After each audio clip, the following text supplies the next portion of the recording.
halkani waa magaalada Baran waxay dhacdaa bariga gobolka Sanaag 10kii sano ee la soo dhaafay waxay magaaladani ku tallaabsatay horumar aad u ballaaran sida ganacsiga isdhexgalka bulshada iyo jidadka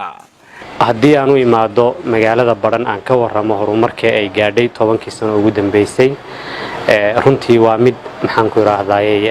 aan la soo koobi karin laakiin haddii aan ka taabto dhinaca dhaqaalaha iyo kaabayaasha dhaqaalahaba 10kii sano ugu dambeysay waxa si isdabajooga loo furay xarumo ganacsi ay ka mid yihiin carwooyin supermarketiyo iyo dukaamo kale oo adeegyada bixiya dhinaca kaabayaasha dhaqaalaha 3 sano ugu dambeeyay ama 2 sano iyo barkii ugu dambeeyay waxa socday wadada Ceel Daahir ilaa Ceergaabo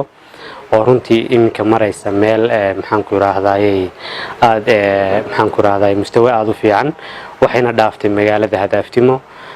waxaana la rajeynayaa hadii Ilaahay yiraahdo bacda Ramadaan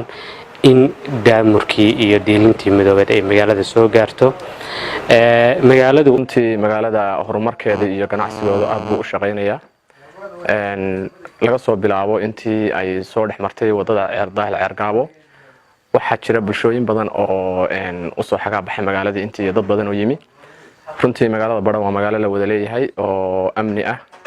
horumarkeedana waxa ka mas'uulo inta badan hore u kaxaynaya waxa weeye amniga waa magaalo inta badan 95% ama 99% la oran karo magaalo xasiloon weeye runtii waxa ku soo badanaya ilaha dhaqaalaha ee magaalada ka hirgeliya waqtiyadii dambe ama intii la helay laamiga ama uu soo maray wadadaas Ceel Daahir Ceergaabo bariga hore waxa dhici jirtay in qofku markuu rabo inuu adeegto ama uu supermarket wax uga baahdo ama uu alaab dhar u baahdo khaas ah inuu ka soo adeegto magaalooyinka ugu dhow ay ka mid yihiin Boosaaso Hargeysa iyo Muqdisho hadda se waxa dhacda in magaalada aad wax walba ka helayso oo carwooyinkeeda iyo supermarketyadeeda ay yihiin kuwa aad iyo aad u horumarsan oo aad iyo aad u shaqeynaya taasna ay sababta u tahay horumarka magaalada iyo dhaqaalaha kobaca ka muuqda qaar kamid ah ganacsatada u waramaya telefishinka GBC waxa ay sheegeen ganacsigu in uu iminka yahay mid si xawla u socda Bismillahir Rahmaanir Rahiim magacaygu waa Maxamed Axmed Maxamed oo ku magac dheer Maxamed Garmaqaate ahana maamulaha iyo mulkiilaha carwada nabad iyo nolol magaalada Baran ee gobolka Sanaag runtii hadaan warbixin yar ka dhiibno qaabka ganacsiga magaalada oo kobac fiican baa magaalada ka jira xagga ganacsiga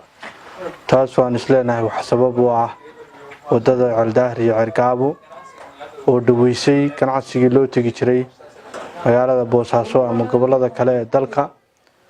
oo ka soo dhaweysay waqtigii lagu heli jiray alaabta waqti ka dhow magaalada Baran waxa ku soo kordhiyay horumarkeeda aad buu soo kordhiyay waxa ku soo kordhiyay ganacsiga sida supermarketyo carwooyin hoteelo waaweyn laga furay waxa soo dhanna waxa ka qayb qaadanaya magaalada waa magaalo aad u amni badan waayo anagu waxa furnaana 6 subaxnimo laga bilaabo ilaa 12 habeenimo bamba shaqeynaysa saacada supermarket maadaama sidaa tahay amnigu wax koowaad ka qayb qaata meesha tan waa meel u siman Soomaali weyn oo dhan cid kasta Soomaali aan u siman horumarkuna waa mid aad u sii kordhaya marka dambaysa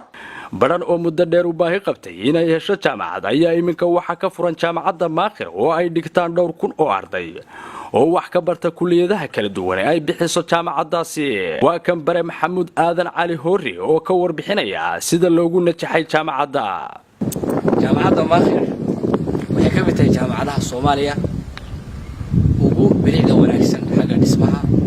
iyo qaabka ay haysto dhismaha waxay ku taallaa magaalada Baran ee gobolka Sanaag waxa ka barta ardayda Soomaaliyeed jaamacaddani waxay ka mid tahay asadka iyo hantida qaran ee dadweynaha Soomaaliyeed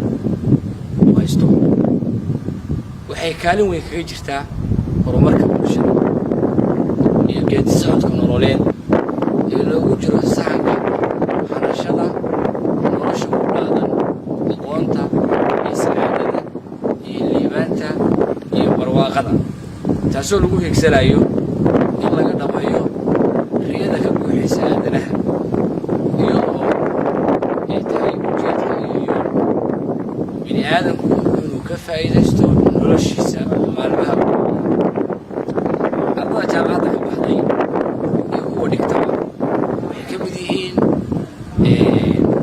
wakaalin kaga jiraan horumarka gobolka iyo mandiqada gaar ahaan anigu waxaan ka mid ahay macallimiinta kulliyadda shareeca ardadii ka baxday waxay ka mid yihiin dadka ka shaqaynaya maxkamadaha isuduwayaal barasaab guddoomiyaal adigu waa rag bulshadii iyo noloshii mujtamacii adeegii iyo khidmaddii sarfacekii loo baahnaa kaalinta ka soo dhaqa jaamacaduna sidoodana waxaa laga faa'iidaa waa research cilmi baxthi ah iyo in laga helo khidma ijtimaaciya kulliyadda educationka raggii ka baxay iyo ardadii ka baxday dhammaan gobollada soomaaliya waan ognahay baahida loo qabo macalinka gobolka sanaag iskuullada u waaweyn oo sekendariyada waxaa ka dhiga waa ardadii ka baxday kulliyadda waxbarashada cimilo ahaan magaaladani waxa ay ka mid tahay magaalooyinka jawigoodu aanu isbedelin oo qabow waxayna martigelisaa xilliyada xagaaga dadka ka soo xagaabaxa deegaanada kulul ee gobollada dalka yacquub casheeye wararka telefishinka GBC